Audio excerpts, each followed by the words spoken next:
Hello दोस्तों, welcome to Ganesh न्याय पथ। आज हम देखेंगे भारत के संविधान के कुछ महत्वपूर्ण अनुच्छेद। इस प्रेजेंटेशन में हम भारतीय संविधान के उन महत्वपूर्ण अनुच्छेदों को कवर करेंगे जो आरआरबी, जेई, एनटीपीसी और अन्य प्रतियोगी परीक्षाओं में बार बार पूछे जाते हैं। सभी प्रश्न पिछले वर्षों के पेपर से लिए गए हैं। हर प्रश्न के बाद विस्तार व्याख्या दी गई है। इसमें रटने की बजाय समझने पर फोकस किया गया है। तो प्रश्न देखते हैं कौन कौन से हैं। जो जीने का अधिकार को भारतीय संविधान के किस अनुच्छेद में शामिल किया गया है?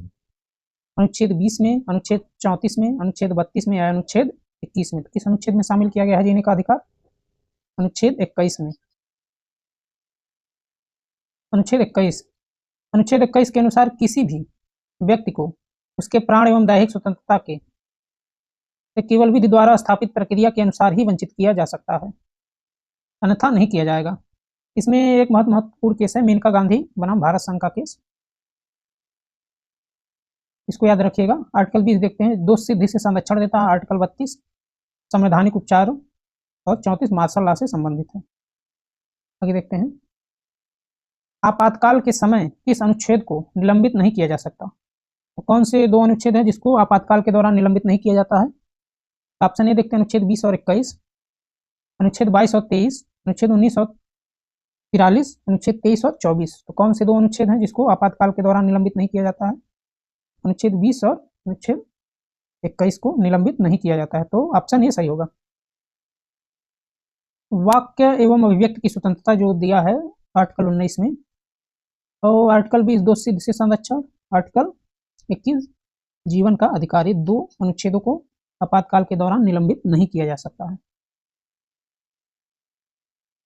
भारतीय संविधान के किस अनुच्छेद में शिक्षा के अधिकार की व्याख्या की गई है? तो कौन कौन किस अनुच्छेद में किया गया है?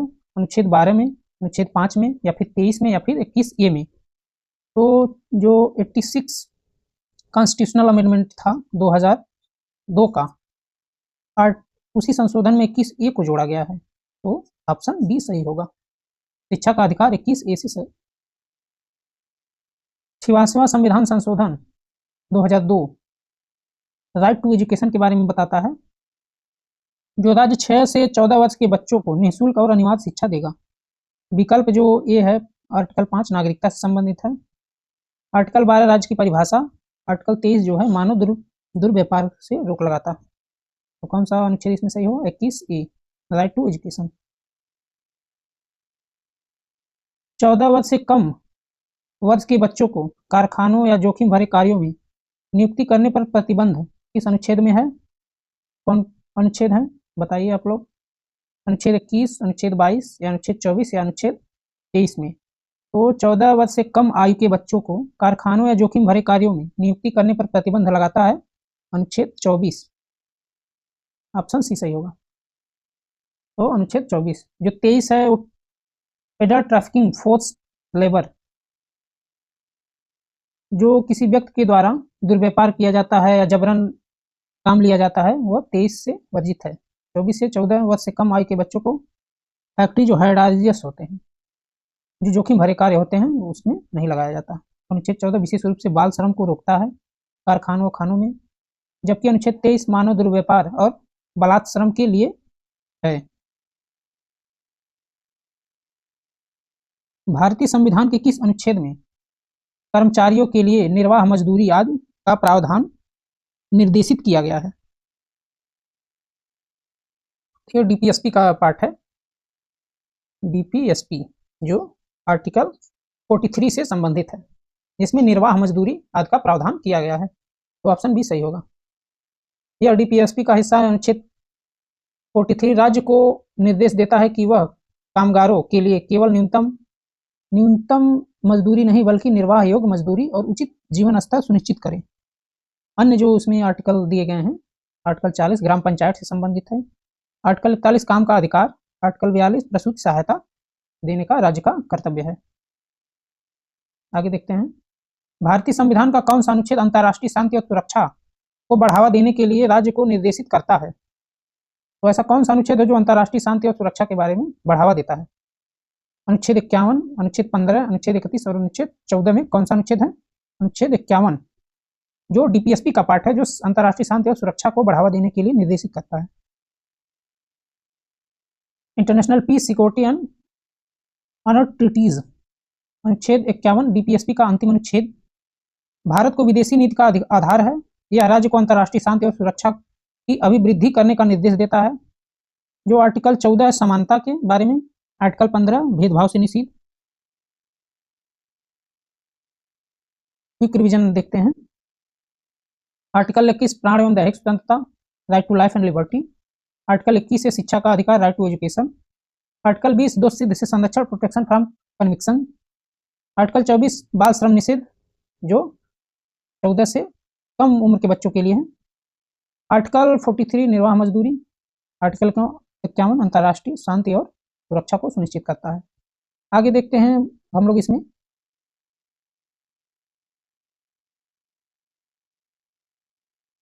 निम्नलिखित में से किस विशेषता के अनुसार भारत की जनता को अपने प्रतिनिधियों के निर्वाचन में प्रत्यक्ष भूमिका है? कौन सा है? मौलिक अधिकार है, संसदीय स्वरूप, शक्तियों का पृथक्करण, धर्मनिरपेक्षता। कौन सा? सरकार का संसदीय स्वरूप। जनता जो होती है इसमें सीधे अपने प्रतिनिधि को चुनती है, जो संसद में जाकर जनता का प्रतिनिधित्व करते हैं। भारत में संसदीय प्रणाली है, यहाँ जनता सीधे लोकसभा चुनाव में वोट डालती है। इसे प्रतिनिधि मूलक लोकतंत्र कहते हैं। 30 जून 2022 तक भारतीय संविधान में कितनी अनुसूचियां हैं? मतलब उस समय कितनी अनुसूचियां थी 2022 30 जून तक? 395, 8, 22 या 12? कितनी अनुसूचियां थी? 12।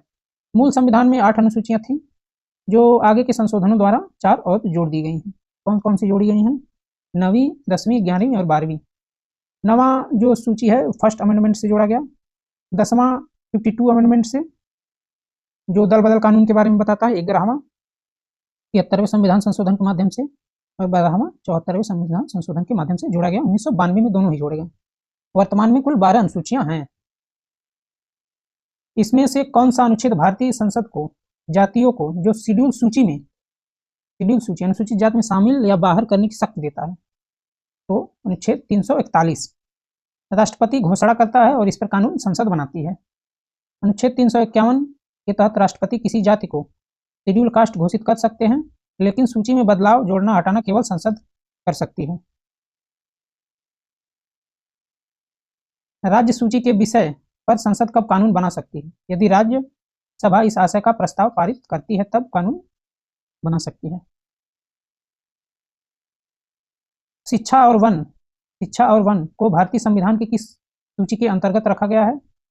संघ सूची, समवर्ती सूची, समवर्ती सूची या राज्य सूची। ये जो प्रश्न था इसमें दोनों ऑप्शन मैच कर रहे थे, तो समवर्ती सूची में बी और सी दोनों सही होगा। 42वां संविधान संशोधन 1976 में 5 विषयों को राज्य सूची से निकालकर समवर्ती सूची में डाला गया। कौन कौन से पांचों हैं? शिक्षा, वन, नापतौल, वन्यजीव संरक्षण, न्याय प्रशासन को अब समवर्ती सूची का विषय बना दिया गया है। समवर्ती सूची का मतलब होता है कि केंद्र और राज्य दोनों उस सूची में जितने भी विषय डाले गए हैं दोनों कानून बना सकते हैं। भारतीय संविधान का अनुच्छेद 72 किससे संबंधित है? तो किससे संबंधित है? राष्ट्रपति की क्षमा देने की शक्ति। एक 72 और 161 में क्या क्या अंतर है? मुख्य अंतर, क्षमा दोनों कर सकते हैं। लघुकरण, लघुकरण करने की शक्ति राष्ट्रपति को है। मृत्युदंड को क्षमा करने की शक्ति राष्ट्रपति को है। कोर्ट मार्शल जो होते हैं उनमें अगर किसी सैनिक को सजा दी गई है तो राष्ट्रपति उसको भी क्षमा कर सकते हैं। राज्यपाल में क्या है? क्षमा कर सकते हैं। मृत्युदंड जो होते हैं उसको ये क्षमा नहीं कर सकते। मार्शल कोर्ट के द्वारा भी राज्यपाल क्षमा नहीं कर सकते। ये मुख्य अंतर है दो। अनुच्छेद 21 इसमें से किस विकल्प से संबंधित है? अनुच्छेद 21 व्यक्तिगत स्वतंत्रता से संबंधित है, लाइफ एंड लिबर्टी से, जो प्राण और दैहिक स्वतंत्रता का संरक्षण करता है। यह एक ऐसा मौलिक अधिकार है जो आपातकाल के दौरान भी निलंबित नहीं किया जाता। आगे देखते हैं, क्विक रिवीजन देखते हैं एक नज़र में। अनुच्छेद 72 राष्ट्रपति की क्षमादान शक्ति है। अनुच्छेद 161 राज्यपाल की क्षमादान की शक्ति। अनुच्छेद 341 शेड्यूल कास्ट सूची में राष्ट्रपति घोषणा करता है और उस पर संसद कानून बनाती है। आर्टिकल 43 कामगारों के निर्वाह मजदूरी देने की राज्य का कर्तव्य। आर्टिकल 21 प्राण एवं दैहिक स्वतंत्रता। जो शेड्यूल 7 है उसमें 3 सूचियां हैं, संघ सूची, राज्य सूची और समवर्ती सूची। 42वां संविधान संशोधन शिक्षा और वन को समवर्ती सूची में शामिल किया गया है। आगे देखेंगे, भारतीय संविधान के भाग 4 का अनुच्छेद 43B निम्नलिखित में से किससे संबंधित है? तो जो 43B है, सहकारी समितियां, जो 97वां अमेंडमेंट 2011 में जोड़ा गया है, जो 97वां संशोधन था, उसके द्वारा इसको सहकारी समितियों को जोड़ा गया 2011 में।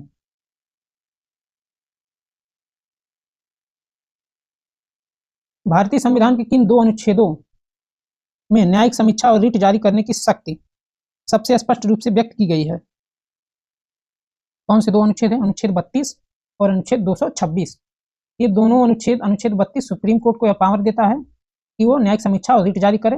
226 जो है हाई कोर्ट को यह पावर देता है कि वह रिट जारी करे और न्यायिक समीक्षा करे। अनुच्छेद 32 संवैधानिक उपचार सुप्रीम कोर्ट को, और अनुच्छेद 226 हाई कोर्ट को रिट जारी करने की शक्ति देता है। यह कोर्ट मौलिक अधिकारों के रक्षक हैं। भारतीय संविधान का कौन सा अनुच्छेद राष्ट्रपति के कार्यकाल और पदावधि से संबंधित है? तो अनुच्छेद 56 जो है ये कार्यकाल के बारे में बताता है। राष्ट्रपति का कार्यकाल 5 वर्षों के लिए होता है। तो अनुच्छेद 53 देखते हैं, जो संघ की शक्ति देता है, जो राष्ट्रपति में निहित होगा। इलेक्शन देखते हैं, 54 में है। मैनर ऑफ इलेक्शन, चुनाव की रीति क्या होगी, तो 55 में है। टर्म ऑफ ऑफिस जो होता है 56 में। भारतीय संविधान का अनुच्छेद 280 इसमें से किससे संबंधित है? तो जो निजता का अधिकार है वो अनुच्छेद 21 से संबंधित है। शिक्षा का अधिकार अनुच्छेद 21 से, समता अनुच्छेद 14 से संबंधित है, जबकि वित्त आयोग 280 से संबंधित है। 280 के तहत राष्ट्रपति हर 5वें वर्ष एक वित्त आयोग अर्धन्यायिक निकाय का गठन करते हैं। इसका मुख्य कार्य जो होता है केंद्र और राज्य के बीच करों का बंटवारा करना होता है। इसमें से किस राज्य को अनुच्छेद 371A के तहत विशेष दर्जा प्रदान किया गया? तो जो 371 का ए है वो नागालैंड को विशेष दर्जा देता है। आगे देखते हैं,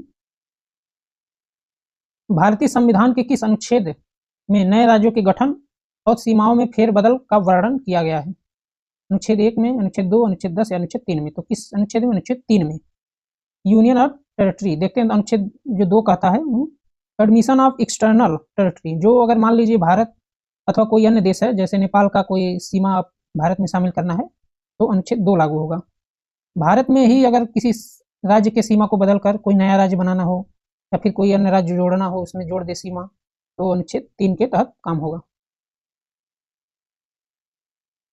निम्नलिखित में से कौन सा राज्य भारतीय संविधान की 6ठी अनुसूची द्वारा शासित नहीं है? कौन सा ऐसा राज्य है? मिजोरम, असम, त्रिपुरा ये सब शामिल हैं, लेकिन अरुणाचल प्रदेश शामिल नहीं है। तो कौन कौन से शामिल हैं? असम, मेघालय, त्रिपुरा और मिजोरम, ये 4 राज्य शामिल हैं 6ठी अनुसूची में, लेकिन अरुणाचल प्रदेश शामिल नहीं है। 44वां संविधान संशोधन 1978 ने संविधान के अधिकार को किस अनुच्छेद में स्थानांतरित किया है? तो जो 31 अनुच्छेद था, मौलिक अधिकार में शामिल था संपत्ति के अधिकार के रूप में, जिसको अब विधिक अधिकार प्रदान किया गया है 300 के तहत।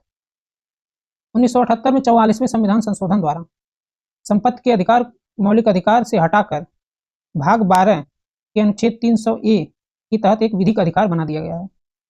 आगे देखते हैं, इसका त्वरित रिवीजन देखेंगे। आर्टिकल 3 जो है वो अपने ही इंटरनल राज्यों में चेंज कर करके नया कोई फॉर्मेशन किया जाएगा। 32 और 26 जुडिशियल रिव्यू और रिट जारी करने की शक्ति, 32 के तहत सुप्रीम कोर्ट और 226 के तहत हाई कोर्ट को रिट जारी करने की शक्ति देता है। 43B जो है कोऑपरेटिव सोसाइटीज, 97वां संविधान संशोधन 2011 में इसको जोड़ा गया है, जो सहकारी समितियों को राज्य का कर्तव्य बनाते गठन कर सकते। 56 टर्म को बताता है कि 5 साल राष्ट्रपति रहेंगे। 280 जो है फाइनेंस कमीशन, वित्त आयोग का गठन करने की शक्ति है। 300 राइट टू प्रॉपर्टी जो लीगल राइट बन गया है। 371 स्पेशल स्टेटस नागालैंड को देता है। 6 शेड्यूल में त्रिपुरा एरिया जैसे आते हैं, अरुणाचल प्रदेश इसमें नहीं है। आगे देखते हैं, एक भौगोलिक और राजनीतिक इकाई के रूप में तेलंगाना 2 जून 2014 को किस राज्य और संघ से छोटे राज्यों के रूप में बनाया गया था? तो कौन सा वह राज्य था, 29वां राज्य बना था, जो इस समय प्रेजेंट में 28 ही राज्य हैं। 2 जून 14 को आंध्र प्रदेश से अलग होकर तेलंगाना राज्य 29वां राज्य बना था। अन्य गलत क्यों? हालांकि वर्तमान में जम्मू कश्मीर पुनर्गठन के बाद भारत में 28 राज्य हैं, लेकिन निर्माण के समय 2014 में 29 राज्य था, इसीलिए ऑप्शन डी सही है। तो याद रखें, तेलंगाना 29वां राज्य बना था, लेकिन अब भारत में कुल 28 राज्य और 8 केंद्र शासित प्रदेश हैं। सिक्किम कब भारत का एक राज्य बना था? तो 35वां संविधान संशोधन जो अधिनियम था उस 1975 में इसको पूर्ण दर्जा मिला था 73वां संविधान संशोधन के माध्यम से, लेकिन 74वां में इसको राज्य का स्टेटस दिया गया था, सह राज्य का। तो ऑप्शन 1975 जो पूर्ण राज्य का दर्जा दिया था 36वें संविधान संशोधन 1975 में। एक्सप्लेनेशन देखते हैं। 36वें संविधान संशोधन 1975 द्वारा सिक्किम को पूर्ण राज्य का दर्जा प्रदान किया गया। गलत क्यों है? अन्य 35वां संविधान संशोधन 1974 में इसे केवल सह राज्य बनाया गया था, पूर्ण राज्य नहीं। 1950 या 1972 में यह दर्जा नहीं मिला था इसको, सिक्किम को। किस वर्ष गोवा को महाराष्ट्र के साथ विलय करने का विकल्प दिया गया था? तो किस वर्ष? 1967 में। 16 जून 1967 को इंदिरा गांधी के प्रधानमंत्री के काल में गोवा ओपिनियन पोल जनमत संग्रह करवाया गया। यह भारत का एकमात्र ऐसा ओपिनियन पोल था। अन्य वर्षों में जो की गई घटनाएं कोई नहीं है। यह पोल तय करता है कि गोवा महाराष्ट्र में विलय हो गया और केंद्र शासित प्रदेश बनाया गया। भारतीय संविधान के अनुच्छेदों को कितने भागों में सूचीबद्ध किया गया है? अनुच्छेदों को कितने भागों में सूचीबद्ध किया गया है? तो वर्तमान में भी 22 भाग हैं, लेकिन गिनती के लिए इसमें 25 भाग हैं। तो देखते हैं देन और नाउ, मूल और वर्तमान में क्या क्या है। अनुच्छेद जो है 395, जो वर्तमान में शायद 448 हो सकते हैं। भाग कितने हैं? 22, लेकिन वर्तमान में 25 गिनती के लिए। मूल संविधान में 8 अनुसूचियां थी, वर्तमान में 12 अनुसूचियां हैं। गणना में 25, लेकिन अंतिम क्रमांक जो है 22 ही है। संघ सूची, राज्य सूची और समवर्ती सूची भारतीय संविधान की किस अनुसूची में शामिल है? 12वीं अनुसूची, 7वीं अनुसूची, 8वीं और 10वीं। तो जो 12वीं अनुसूची है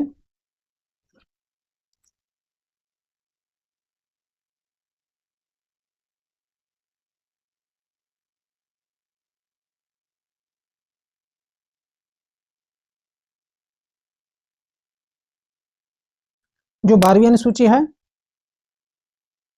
उसमें 74वां संविधान संशोधन के माध्यम से जोड़ा गया, जो म्युनिसिपल नगर पालिका को समाहित करता है। 7वीं अनुसूची में 3 संघ सूची, राज्य सूची और समवर्ती सूची को शामिल किया गया है। 8वीं अनुसूची में भाषा को रखा गया है। 10वीं अनुसूची में दल बदल कानून को रखा गया है।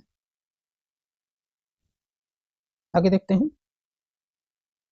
भारतीय संविधान की निम्न में से किस अनुसूची में 22 भाषाओं का उल्लेख है? तो चौथी अनुसूची, तीसरी अनुसूची, 8वीं, 105वीं। तो किस अनुसूची में? 8वीं अनुसूची में। इसमें महत्वपूर्ण संशोधन कौन कौन से हैं? मूल संविधान में जब बना था तो इसमें 14 ही भाषाएं थी। 21वां संविधान संशोधन 1967 में सिंधी भाषा को जोड़ा गया। 71वां संविधान संशोधन 1992 में कोंकणी, मणिपुरी और नेपाली को जोड़ा गया। 92वां संविधान संशोधन 2003 के माध्यम से बोडो, डोंगरी, मैथिली और संथाली सब भाषाओं को जोड़ा गया। तो वर्तमान में कुल 22 भाषाएं हैं। संविधान में केंद्र और राज्यों के बीच शक्तियों के विभाजन को सूचियों के रूप में दर्शाया गया है। कितनी सूचियां हैं? तो 3 सूचियां हैं, जो संघ सूची, राज्य सूची और समवर्ती सूची के विषय में रखा गया है। अनुच्छेद 279A इसमें से किस संवैधानिक निकाय से संबंधित है? तो 101वां संविधान संशोधन के माध्यम से जीएसटी काउंसिल का गठन किया गया है। तो इसमें ये ऑप्शन सही होगा।